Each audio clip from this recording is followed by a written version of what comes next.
Morning everyone. Here's an interesting post for you. Now, I hope you'll all forgive me for doing the sort of YouTuber thing of holding a camera at the end of my arm, which as you all know I don't particularly like, but I wanted to tell you guys about this as soon as I could, and I hope therefore that you'll forgive me for the lack of cameraman. So the big news is that I've bought a new car. Well, if you're wondering, have I sold the Evora? No, I haven't. Despite it doing everything in its power to try and convince me that I should throw it back at Lotus, they are currently working on it, hopefully fixing some of the many issues that I've got, and I'll be covering that topic in a separate video update. This one, however, is to tell you solely about my new purchase, and I've decided for a few reasons to sign up for even more punishment and buy another Lotus. So here it is. It is a 1989 Lotus XL SE in Pacific Blue. Now, for various reasons, I found myself in a position where I had a little bit of spare cash and I was supposed to buy a new bathroom, but that didn't go as planned, so someone put this up for sale, and I am, believe it or not, a sucker for blue cars, and it just looked really, really nice.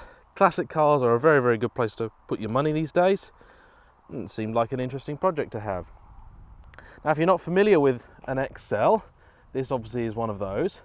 Now, the XL can trace its lineage back to the unconventionally styled Lotus Elite, not the original curvy Elite, but the more angular sort of estate car looking thing from the 70s. The XL replaced both the Elite and the later more hatchback shaped Eclat.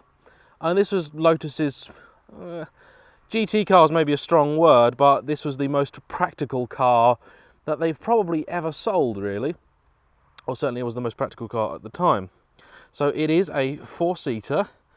You could call it a 2+2, but there is room in the back for adults.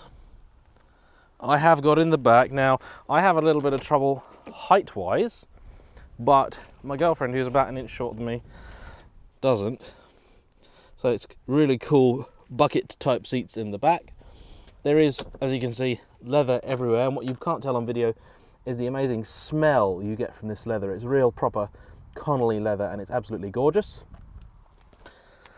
The car is very practical with a decent sized boot at the back, which is going to be quite handy for all of my future videos. I don't know how well you can see that, but it's a good sized boot, certainly larger than the Evora's anyway.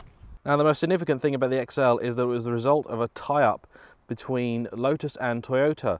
Lotus helped do a lot of the development work on the early 1980s Supra, or Supra Celica as it was known in some markets, and in exchange Lotus were able to raid a lot of the Toyota parts bin. So they picked a hell of a lot of things from there. Now, the main ones being the gearbox, differential, brakes, heater controls, and also a lot of rear suspension parts. That means that for a Lotus of this era, it's much more reliable than you might expect.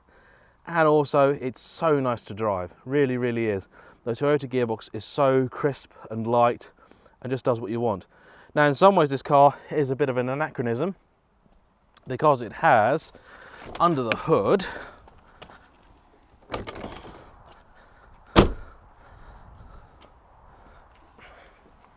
the classic Lotus 2.2 litre twin cam, all alloy, 16 valve motor. It's a 4-cylinder slant 4.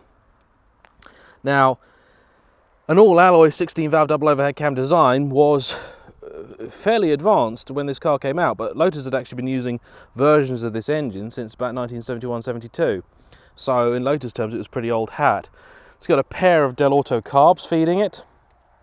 So it does have a few classic traits. You know, starting it isn't quite as easy as starting a modern car, and driving it is not perfectly smooth when it's at lower RPM, but generally it's a really, really super nice car to drive. And the previous owner fixed up this car mechanically. Cosmetically, it does still need a fair bit of work. The paint's in reasonably good shape, but you know, most panels have got little scratches and things all over them, and the interior definitely needs a good freshen up. But that is the beastie. I'll be spending a fair bit of time in it and providing a little bit of classic Lotus information, and I'm going to try and find out a little bit more about the model history. It is a pretty rare car. They made about 2,500 at most of these, so you're unlikely to see them anywhere you go. I mean, by comparison, there are 4 times as many Esprits made, granted over a much longer period, but this is a rare car. So, please forgive me the style of this update, but I hope you'll deem it worth it, and you'll be seeing much more from this car and my other one very soon. Thanks for watching.